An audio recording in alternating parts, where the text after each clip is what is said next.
Pour ce nouvel épisode, j'ai le plaisir de recevoir Sarah Delmas et Thibaut Ruby, respectivement directrice des développements et producteurs exécutifs et associés chez Folivari. Petite question pour vous deux.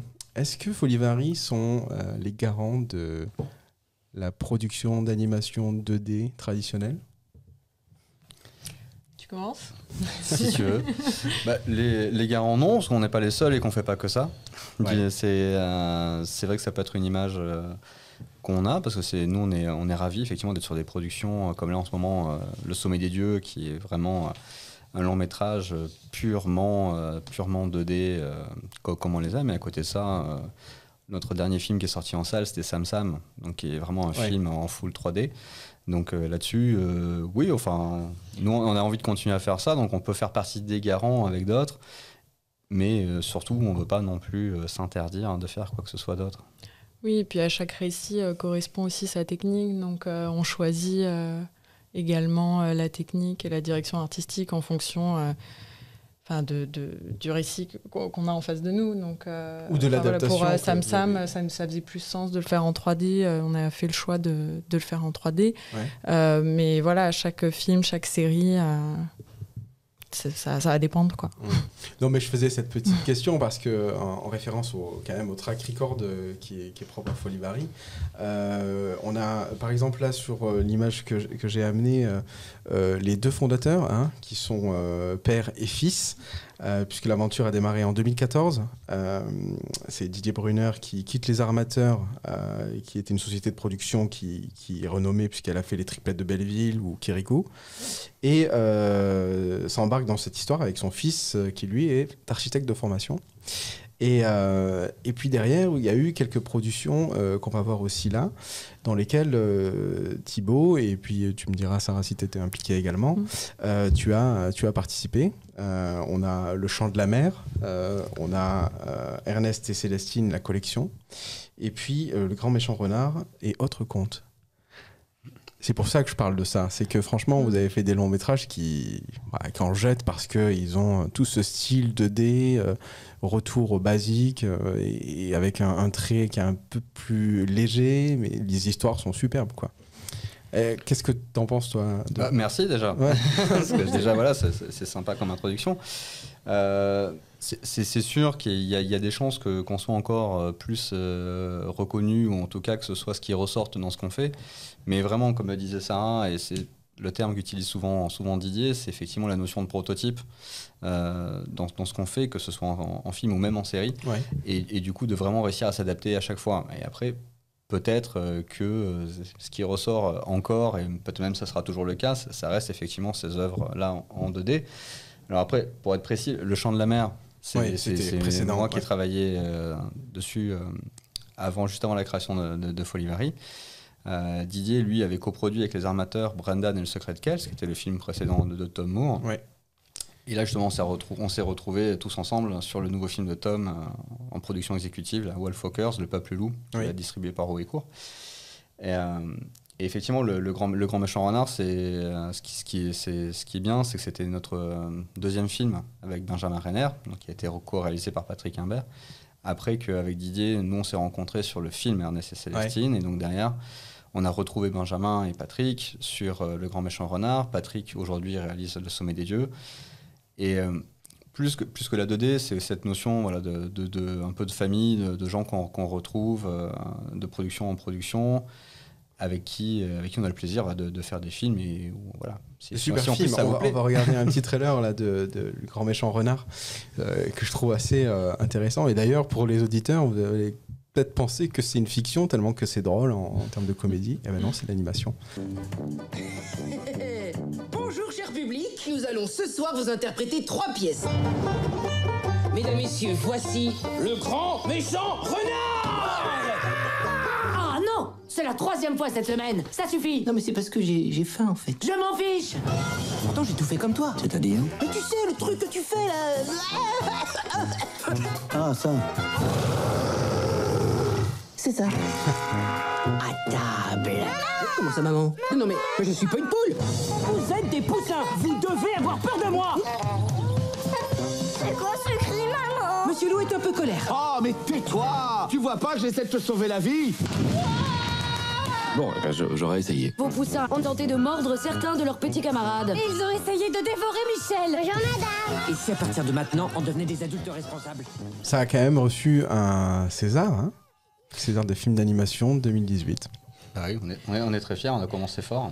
Oui, non, c'est vrai que c'était assez presque inattendu parce que ce film a une histoire très particulière. À la base, c'était un spécial TV. Ouais. C'était juste Le Grand Méchant Renard. Et en fait, de fil en aiguille, on nous a dit mais c'est absolument génial, cette animatique, il n'y a pas d'autre chose. Alors Benjamin avait déjà d'autres histoires, ce qui a donné envie à Canal+ de partir sur les 2 autres histoires. Et puis Studio Canal aussi, en voyant ça, on adore. En fait, on va le sortir au cinéma. Ok. Et en fait, on a fait plus de 700 000 entrées en France, mais presque sur un malentendu, enfin, dont on est absolument ravis. Ouais. C'était... mais tous les mois, on avait une nouvelle géniale. Enfin, ça n'a fait que grossir, mais c'est le talent... de Benjamin, de Patrick, de Jean, qui sont vraiment à l'origine de ce projet qui a donné ça, quoi. Et c'était pas que, il y a aussi des gens comme un vous. bonheur, quoi, de travailler là-dessus. Moi, c'était ma première production avec Ernest et Célestine, Ouais. la collection, la première fois que je travaillais sur une production, et c'était absolument génial. Mais on le sentait. Enfin, moi, je sais que même la 15e fois où je regardais, Ouais. où je relisais le script, je continuais à rire alors que je l'avais déjà lu 15 fois avant. Et là, c'est quand même pas souvent. Donc explique aux auditrices et aux auditeurs ton rôle exactement, parce que tu es chargé du développement et c'est effectivement en amont, là, quand on est déjà dans les scripts et l'écriture et que tu rassembles une équipe. Parle-nous de ça. Alors moi, Folivari, il faut savoir que selon les sociétés de production, Oui. en fait, on peut avoir quand même des types de postes qui recouvrent pas exactement les mêmes choses. Moi, à Folivari, donc oui, je vais être beaucoup développement, donc avec Didier, Damien, Thibaut. On va sélectionner ensemble, et puis aussi le reste de l'équipe. On écoute toujours beaucoup l'équipe de production qui est avec nous. Donc on va sélectionner les projets ensemble, on va faire en effet les retours aux scénaristes. Donc moi, mon travail, ça va être de regrouper les retours de chacun, aussi parfois de nos partenaires, parce que souvent on n'est pas seul, hein, on est souvent en coproduction déléguée, d'avancer sur l'écriture, que ça soit sur un long métrage, sur un scénario, ou sur une bible et des premiers scripts d'une série. Et après... Moi, c'est peut-être un peu particulier à Folivari. Je suis aussi beaucoup sur le montage, la structuration financière des projets. Donc après, ça dépend. Il y a des sociétés où les personnes sont vraiment sur l'écriture. Voilà, moi, c'est la mise en place du développement. Et puis avec Thibaut, beaucoup... Et donc toi, Thibaut, de ton côté, merci de m'avoir expliqué. Thibaut, toi, de ton côté, tu es producteur exécutif. Donc ça consiste en quoi ton rôle ? Déjà, comme l'a dit Sarah, c'est vrai que c'est bien de rappeler que vraiment, c'est les sociétés d'animation, c'est souvent pas des très très grandes entreprises, et du coup, les postes recouvrent pas forcément les mêmes choses d'une société à l'autre. Un peu couteau suisse, quoi. Voilà, et donc nous, chez Folivari, on est 6, 7. Ça dépend ce que tu prends, mais voilà. Avec le studio, on est une bonne dizaine maintenant. Ouais, avec le studio, voilà. Et donc du coup, là, ça reste pas beaucoup de monde au final sur la partie entreprise, vraiment. Et donc moi, c'est vrai que je suis impliqué dès le développement, ce qui n'est pas forcément toujours le cas. Ça, c'est le côté associé de la structure. Et puis le côté aussi, de toute façon, comme disait Sarah, où on a tendance à beaucoup collaborer, échanger les uns avec les autres pour le développement des projets. Ouais.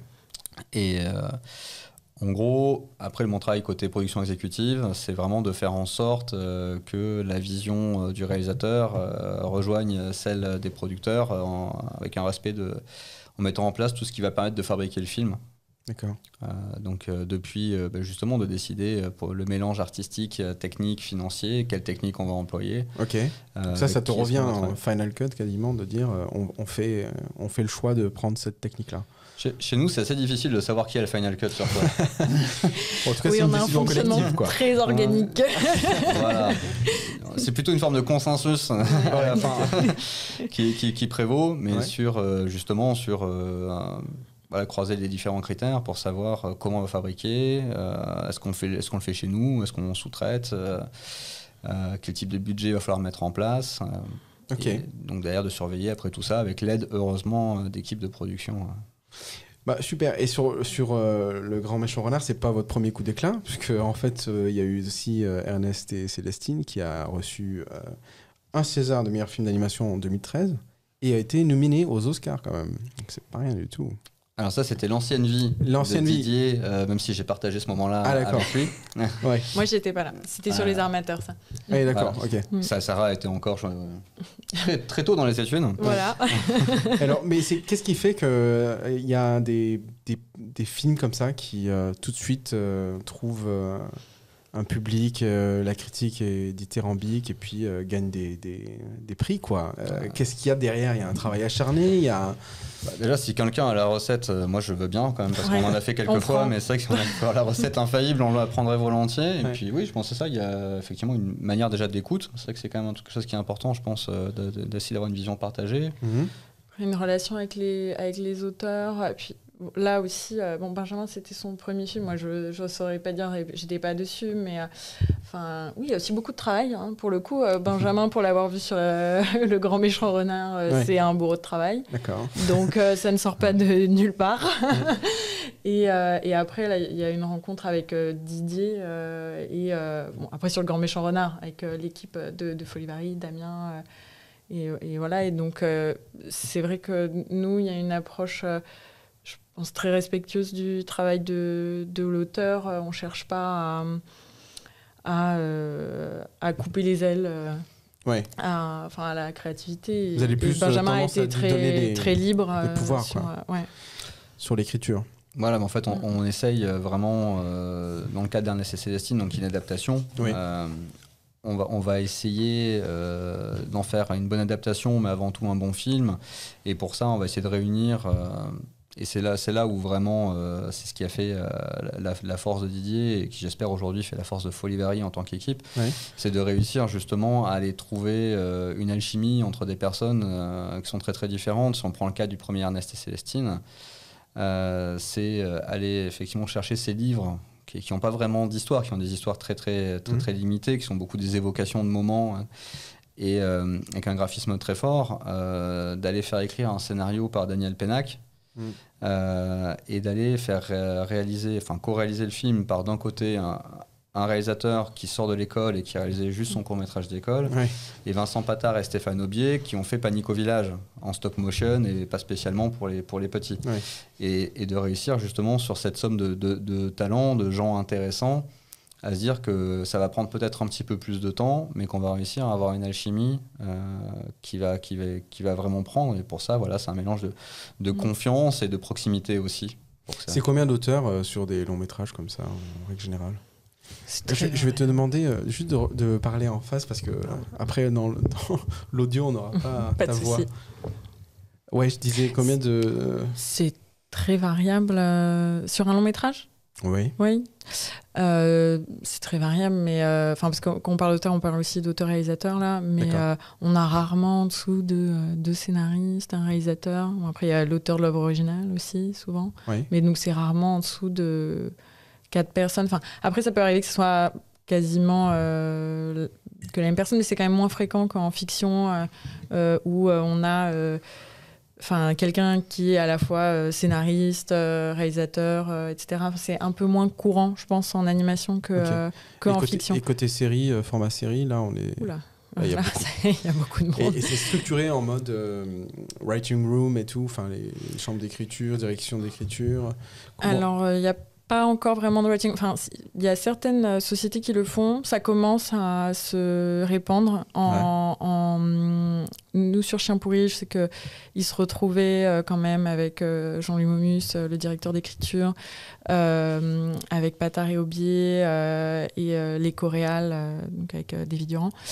Et donc, oui, eux, je sais et Jean aussi, qui avait écrit la Bible, eux, je sais qu'ils faisaient des réunions en mode writing room, justement. Mais c'est pas encore généralisé, je pense, en France en série. Mais souvent, c'est des directeurs ou directrices d'écriture qui connaissent, qui ont un pool d'auteurs qui connaissent bien sur un certain souvent aussi en fonction du type de série, qui vont aller chercher les scénaristes en qui ils ont confiance. Et puis nous aussi, on va aller chercher les scénaristes adaptés à chaque série, quoi. Donc sur la partie écriture, et après il y a aussi la partie fabrication de l'animation, ça c'est plutôt ton giron où tu vas construire une équipe, recruter, manager en fait pendant le temps du projet. Comment tu constitues cette équipe une fois que le budget est débloqué et que tu sais que tu peux la financer? Est-ce que tu as un pool d'artistes, animateurs que tu connais, que tu fais travailler souvent, ou est-ce que c'est à chaque fois un renouveau d'équipe? Oui, alors déjà, c'est vrai que maintenant, plus ça va, plus on essaie de recruter l'équipe avant même parfois que tout soit complètement... Enfin, de recruter, de s'assurer d'avoir l'équipe qu'il faut, même avant que tout soit complètement greenlighté, parce que c'est vrai qu'il y a beaucoup de pression sur le recrutement en ce moment. Et puis après, effectivement, on essaie de mélanger. À la fois, nous, notre manière de faire, c'est qu'on a quand même... on est quand même sur des projets, même en série, qu'on va définir comme d'auteurs, ou en tout cas, on donne aux réalisateurs une place vraiment, vraiment centrale. Donc, on va vraiment aller chercher des gens ensemble. Et du coup... on va mélanger effectivement les gens avec qui nous on veut retravailler, en qui on a confiance, qui sont vraiment solides, avec parfois aussi le réalisateur qui va amener des personnes qu'on ne connaît pas. Et on va essayer justement de trouver la meilleure équipe possible. Donc il n'y a pas vraiment de règles. Il y a des productions où, comme Le Grand Méchant Renard, qui était une production vraiment maison où quasiment tout le monde était... Enfin, voilà, vraiment un peu les anciens, enfin les gens qu'on connaît vraiment et tout. Et puis inversement, c'est vrai que sur Chien Pourri, par exemple, alors que le réalisateur fait partie vraiment de la bande, on va dire, c'est vrai qu'on est allé chercher beaucoup de nouveaux. Déjà parce que c'est une série qu'on faisait à Paris et qu'on a besoin de beaucoup de monde, tout simplement. Et on est allé chercher pas mal de nouveaux et on a fait des super rencontres.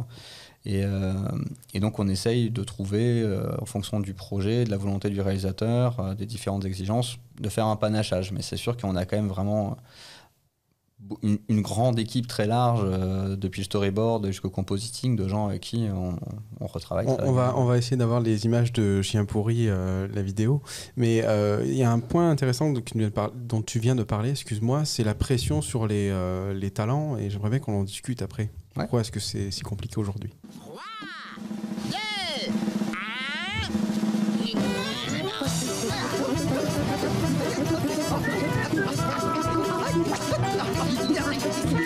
Moi, c'est Chien Pourri. Et lui, c'est mon ami Chaplapla. Si on allait plutôt manger une pizza, Chien Pourri. Une poubelle remplie de croûtes de pizza. Et Chaplapla, c'est moi chien, c'est toi chat. Un ami, une poubelle. Et pour nous, la vie est belle. Chien super, Pourri va voler.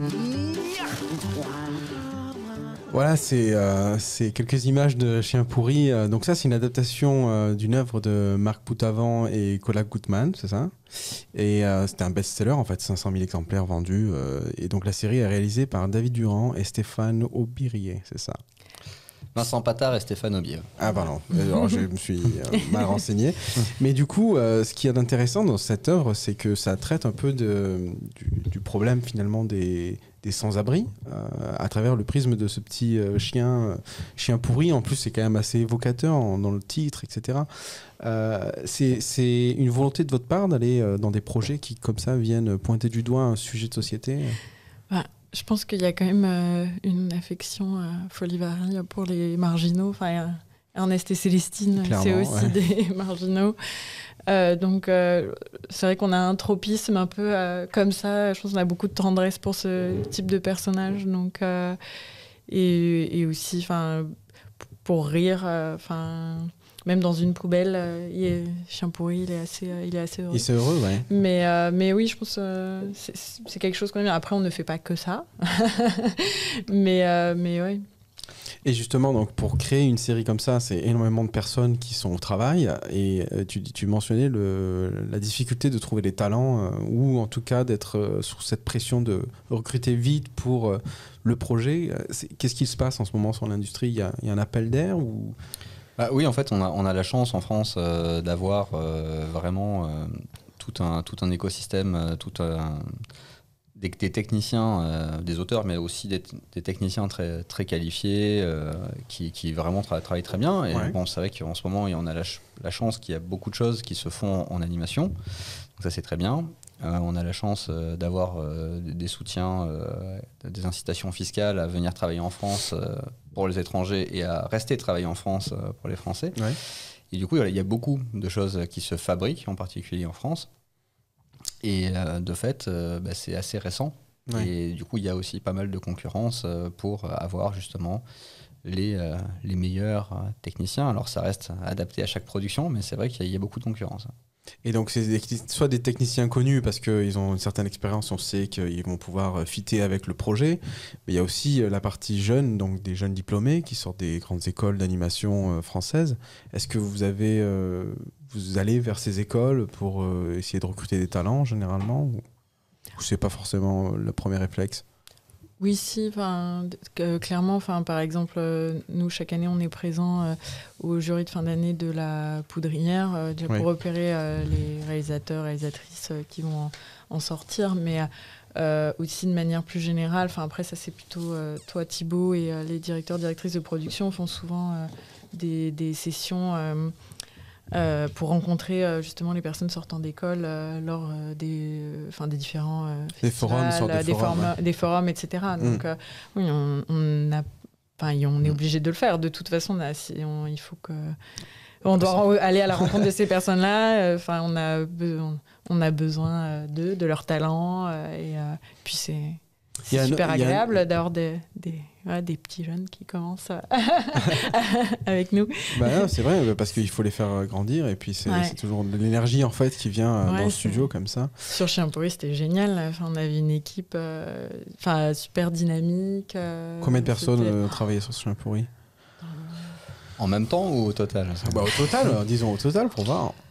Sur les équipes d'animation, seulement l'animation et le posing, comme ça je dirais qu'il y avait une équipe en Espagne, c'est notre coproducteur, et nous on devait être au total, parce qu'il y a toujours un petit peu de turnover quand même, je dirais qu'on doit être pas loin d'une 50aine, je pense. Ah oui, quand même. Et puis si on compte tout le monde, toutes les étapes, mais c'est ça. Qu'est-ce que tu entends par posing exactement? C'est quoi le posing? C'est le fait d'aller... C'est à partir du moment où, une fois qu'on a fini le storyboard, avant d'attaquer l'animation, c'est-à-dire les images qui bougent, on va faire un ensemble de poses clés pour le personnage qui va permettre de définir précisément le modèle, les proportions, l'acting précis. Parce que le storyboard laisse quand même un peu de marge à l'interprétation et au fur et à mesure, on va définir de plus en plus. On va de plus en plus aller vers affiner vers l'image finale, et donc le posing, c'est ça, on reste sur du fixe, mais il y a déjà des intentions de timing qu'il n'y a pas vraiment dans le storyboard. Ok, et cette phase-là est importante en termes de temps, ça prend du temps le posing? Oui, ça prend du temps, souvent ça prend plus de temps que prévu d'ailleurs, même en l'occurrence. Et puis aussi, c'est vrai que c'est quelque chose qui est vraiment le moment où on va finir de sortir le gros des intentions de la tête du réalisateur, et donc c'est aussi quelque chose, il faut vraiment une proximité. Il faut déjà des très bons dessinateurs, puisque c'est ce qui va déterminer comment tout le plan va être animé derrière. Et puis il faut vraiment être très proche du réalisateur en termes d'intention, et donc géographiquement d'être proche, souvent c'est bien aussi. Et donc c'est le rôle du producteur exécutif de faire ce lien entre réalisation et équipe qui fabrique ou... Mon rôle, ça va être plutôt d'essayer de faire en sorte qu'il soit proche, c'est-à-dire que dans nos découpages de coproduction, qu'on va travailler avec Sarah, avec Didier et Damien au début du film ou de la série, qu'on va se dire que bien entendu on va avoir besoin, comme souvent, d'aller chercher des coproducteurs en Europe pour boucler le financement. On va essayer de réfléchir dans notre découpage des différentes tâches à utiliser au mieux les compétences du producteur avec qui on va travailler, et sans hypothéquer un minimum de fluidité d'information et d'échanges artistiques dans le film. Et donc, en l'occurrence, c'est que cette étape-là, nous, c'est une étape qu'on garde toujours chez nous. Donc le réalisateur est quasiment chez vous quand ça se passe. Voilà, ça c'est vraiment quelque chose, ils sont vraiment ensemble. Sarah, il y a un autre point dans l'industrie qui vraiment m'a interpellé, et j'en ai parlé dans un autre podcast d'ailleurs. Tu es membre d'une association qui s'appelle Les Femmes Animent. On voit une photo là où tu intervenais en tant que... J'animais. T'animais, sur la table ronde. Une table ronde. Est-ce que tu peux nous en dire 2 mots de cette association? Quelle est sa vocation? Oui, donc c'est une association donc, qui a été créée il y a quelques années. Alors moi, j'étais pas là à la création, je les ai rejointes un peu plus tard. Donc qui a pour but donc, de promouvoir la place des femmes dans le milieu, déjà, parce que c'est un milieu où aujourd'hui on est à 1/3, 2/3, mais ça évolue quand même assez vite. Et aussi de réfléchir au contenu. Également dans les séries, dans les films, comment on représente... les histoires qui sont racontées, en fait. Et comment les histoires sont... les personnages, quelles histoires on raconte, etc. Donc, c'est à la fois réfléchir sur l'industrie et la place des femmes qui travaillent très concrètement au quotidien à faire ces séries et ces films, qu'elles puissent avoir une place, accéder aussi aux postes artistiques, parce que... C'est vrai que maintenant, il y a de plus en plus de femmes, mais elles sont parfois cantonnées à des postes on va dire plus subalternes. Ouais. Et donc, nous, voilà, c'est l'idée... faire progresser tout ça. C'est faire de progresser ça. Mais bon, comme beaucoup d'autres secteurs, bien sûr, c'est très... c'est quelque chose de transversal à toute la société. Non, c'est bien. Donc, vous organisez des événements annuels on a eu des événements à Annecy. Bon, cette année, ça n'a pas pu se faire. On a fait une visioconférence. Voilà. Mais sinon, on avait on a fait des tables rondes aussi à Paris, régulièrement dans les locaux de la SACD. On avait des after-work. Okay.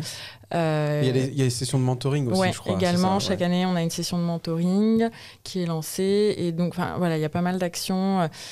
On a eu également des documents, des supports qu'on transmet. Non, mais je pense que c'est bien d'en parler, justement, en parler dans un podcast précédent. Et je me suis dit que, comme tu étais de l'association, ce serait bien de passer un mot là-dessus. Non, c'est cool, merci. Il y a une autre production chez vous qui est quand même assez importante, c'est Sam Sam. Alors, racontez-nous un peu, c'est quoi l'histoire de Sam Sam et quand est-ce que vous avez décidé de passer en long métrage sur cette œuvre-là? Sam Sam, c'est une histoire un peu particulière, parce que donc, nous, on n'étions pas producteurs des 2 premières saisons, pour cause, de toute façon, nous n'existions pas. C'est Tanguy. C'était Bayard qui était producteur. Mais oui. Voilà, Tanguy de Kermel, le réalisateur des saisons 1 et 2, qui avait vraiment cette envie de long métrage pour Sam Sam. Ouais. Et qui... pour faire la version courte, on va dire, est venu nous voir en disant on voulait pas faire un film, moi j'ai envie de faire un film de Sam Sam. On s'est renseigné, on a parlé avec Bayard, on a parlé avec un petit peu tout le monde, parce que forcément Sam Sam c'est un héros qu'on aime bien, et ça nous a tout de suite donné envie de faire ce film. Ouais. Et puis du coup on a réussi, d'ailleurs par rapport à la question que tu posais tout à l'heure, c'est vrai qu'on a réussi à en faire un héros folivarien, puisqu'on lui a enlevé ses pouvoirs pour le film. Ouais, c'est ça. On va regarder la bande-annonce qui va nous en dire un peu plus sur Sam Sam dans ce long métrage. Ah non, c'est peut-être pas la bande-annonce d'ailleurs, je sais plus. C'est le Whip. C'est la bande-annonce de la nouvelle série. C'est la nouvelle série que... Saison 3. Hey Sam Teddy, come on, we're gonna crush those weatherbeds. But they're not finished. Then let's go to Martha and annoy Marcio. Not finished either. Really? Let's go play football with our friends then. Sam, I know that you really want our new animated season to start, but the characters and new backgrounds are not ready yet.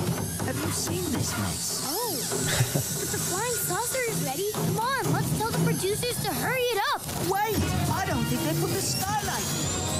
There, done. Hey, my background. Uh-oh. Donc là, vous êtes impliqué aussi dans la série saison 3, c'est ça? Voilà, donc je voulais profiter comme pour remercier McGuffling au passage, qui est justement le studio qui s'est occupé de la 3D du film et du teaser pour la série, et qui a vraiment fait un super boulot. Et là, effectivement, donc le film est sorti, ça y est, ça c'est une histoire qui est derrière nous maintenant. Et par contre, on est en pleine écriture de la saison 3, de 52 nouveaux épisodes de Sam Sam. Okay. Et avec la pré-production qui démarre en septembre. Voilà. Retour des vacances. Ok. Qu'est-ce qui se passe dans la phase de pré-production spécifiquement? Alors, donc, souvent, sur les séries, on finit l'écriture. Ouais. Déjà, Voilà. donc là, en fait, t'es en plein dans les relectures des épisodes, du travail Oui, avec voilà, les scénaristes. Il y en a quand même 52 à écrire, Ouais. donc là on en a écrit oui, quasiment une moitié, mais il Ok. faut finir d'écrire ces 52 épisodes. Puis la phase de pré-production, c'est là qu'on pose les designs, les modèles, les décors, etc. Et parce qu'on a fait du développement, enfin évidemment, mais après, le développement, on ne peut pas sortir tous les personnages, tous les décors lors de la phase de développement. Ouais. Et donc souvent, on a une Séquencé, grosse phase quoi. de pré-production avant de commencer la production qui commence à l'animation, théoriquement. D'accord. Voilà. Et donc, il y a un nombre limité de lieux, il y a un nombre limité de personnages, de props, etc. Et ça se décide finalement et ça se fige au moment de la pré-production quasiment. Non, ça se fige avant. Bien avant, d'accord. Ok. Vraiment dans En tout tout Ça cas, se fige. ça devrait. Voilà. En Ok. fait, l'idée, c'est que on sait combien on a, Ouais. on sait combien ça coûte de faire chose, donc on va définir en amont et donc on va devoir travailler sur toute l'écriture et la pré-production pour rentrer dans ces contraintes que l'on nous a posées. Ouais. Donc, Souvent budgétaire. oui, du voilà. coup, ouais. C'est quoi le budget pour une saison 3 comme ça aussi, c'est... Là, on est Peut-être. légèrement en dessous de 7 millions. D'accord, ok. Ouais. Ok, très bien. Et c'est un nouveau challenge pour vous de travailler sur des séries de ce type-là ou... Oui, pour le coup, c'en est une, parce que c'est vrai que sur Chien pourri, on était sur des budgets un peu supérieurs, mais bon, quand c'est une première saison, en général, on arrive à réunir un peu plus. Pour les saisons successives, en général, on a un peu moins. Ouais. On arrive à réunir un petit peu moins de financement. Et donc, ça demande de réfléchir autrement, d'optimiser. Mais bon... nous y sommes parvenus avec notre partenaire Bayard et voilà, ça va C'est partir. vrai que c'est une des raisons pour lesquelles justement ce que disait Sarah qui est important. C'est vrai que là on va démarrer en septembre et malgré tout on est déjà à peu près à la moitié de l'écriture. C'est aussi justement quelque chose qui nous coûte un petit peu de temps, Ouais. mais qui nous permet effectivement de démarrer la pré-production. Donc avant même d'avoir fait les premiers boards, on a déjà écrit à peu près la moitié de la série. Ouais. Et donc du coup, on peut maîtriser, pas tout à fait comme sur un unitaire, mais on peut vraiment maîtriser quand même ce qui se passe dans la série, sans être dans des contraintes conceptuelles trop fortes, d'avoir droit qu'à ce lieu-là, à ce lieu-ci. Ouais. On peut ajuster les choses un petit peu tard. C'est-à-dire qu'avec la même somme d'argent, on arrive à optimiser un petit peu mieux comme ça. Et donc vous avez besoin d'avoir en fait ces épisodes écrits pour vous retrouver en réunion et dire ok là ça se passe à tel endroit donc on sait qu'il va y avoir ce paysage à rajouter au moment de l'étape de dessiner en fait les décors, etc. Et c'est comme ça que vous allez dans le détail vraiment lister l'ensemble des éléments dont il va falloir faire la production. Voilà. Et En fait, il y a des ordres de grandeur. Au début, on travaille vraiment sur des ordres de grandeur par rapport à un concept où on sait que chez Samsam, il va falloir être chez Samsam, il va falloir être à l'école, Ouais. etc. On a des ordres de grandeur un peu minimum incontournables qu'on va croiser avec le budget. Et justement, c'est que plus on avance l'écriture des épisodes, plus on va mettre à jour la bible littéraire et la bible graphique avec des personnages qui ont disparu. Ah bon? Et Ouais. parce qu'on a réécrit du coup certains petits bouts d'épisodes, parce que ce personnage-là, faire un personnage pour 2 épisodes, c'est un peu dommage. Ouais. Ce lieu-là, on s'en sert pas tant que ça. À l'inverse, il manque un personnage qui a tel type de rôle, il manque un décor qui a telle utilité. Et donc, on arrive à faire évoluer les choses comme ça assez tard, tout en restant sur des budgets raisonnables. Donc c'est une bible mouvante en fait, elle n'est pas figée quoi, elle reste Oui, toujours. tout le temps, il faut rester flexible et essayer de faire entrer et revoir la copie comme ça au fur et à mesure. Oui, parce qu'on ne sait pas ce qui... Enfin, comment dire, cette Bible et ces contraintes sont données aux scénaristes au début, mais après, il y a peut-être des personnages qui ne vont pas les inspirer, ou au contraire, une scénariste qui va avoir l'idée d'un personnage qui va plaire beaucoup aux autres scénaristes. Ah, bon, bah là, on a un potentiel pour... plein d'épisodes qui nous inspirent. Donc dans ce cas-là, oui, si on va enlever celui qui n'intéresse finalement pas grand monde pour se dire finalement c'est celui-ci qu'on va modéliser et allons-y quoi. Tous ces aspects créatifs, ça doit te passionner en fait, parce que t'es au cœur du sujet à chaque fois dans le développement. Oui, non, c'est surtout très agréable d'échanger avec les scénaristes. Enfin, on travaille avec un certain nombre de scénaristes et en général, c'est des personnes quand même très intéressantes et qui formulent l'idée. Donc voilà. Enfin, oui, non, c'est un grand plaisir. On va bientôt devoir se quitter déjà. Est-ce que vous avez des conseils à donner l'un et l'autre pour des jeunes qui veulent démarrer dans cette industrie, soit pour devenir producteur exécutif, soit pour devenir directrice ou directeur de développement? Rapide conseil. Wow, c'est pas facile. Ça pourrait dire. Bah non, enfin, en tout cas, pour quelqu'un qui veut s'orienter vers la production au sens large, même, je pense qu'il y a un bon conseil. En tout cas, moi, je le vois avec mon expérience. Ça ne veut pas dire que c'est pas la seule voie, mais en tout cas, c'est que moi, je leur conseillerais de commencer par travailler vraiment sur des productions un peu, entre guillemets, en bas de l'échelle, ou vraiment à mettre les mains dans le cambouis pour voir comment ça se passe, parce que ça permet de garder une bonne compréhension derrière quand on s'occupe des choses vues d'un peu plus loin. Ouais. Donc c'est vraiment mettre les mains dans le cambouis, quoi, être proche du terrain, quoi. Se lancer, faire des stages, faire des... Voilà. Ouais. Ok. Oui, après, moi, c'est pas vraiment un conseil, il faut être super curieuse, quoi. Il faut se poser des questions tout le temps, tout le temps remettre tout en question, voir comment on peut mieux faire. On a un rôle vraiment de couteau suisse et de permettre, en tant qu'équipe de production et que producteur, pour moi, notre rôle, c'est de permettre au projet de voir le jour. Et donc, c'est de se mettre au service du projet, des équipes. Et donc, ça demande d'être extrêmement flexible. Et donc voilà, pour moi, c'est ça. Il faut être très polyvalent et curieux et avoir envie de travailler en équipe. Si on n'aime pas travailler en équipe, je pense que ça sert à rien. Non, c'est bien. En tout cas, vous êtes les facilitateurs, les orfèvres pour qu'on puisse tous participer à découvrir ces superbes histoires. Donc, merci pour ça. Merci d'être venu aussi sur ce podcast. Je suis très content que vous ayez accepté mon invitation. Sarah, Thibaut, au revoir. Au revoir. Merci beaucoup. Merci pour l'invitation. Donc nous allons nous quitter. Merci de nous avoir écoutés. N'hésitez pas à partager à vos amis, à vos proches ce podcast si vous avez aimé et à vous abonner pour recevoir les prochains épisodes. Merci et au revoir.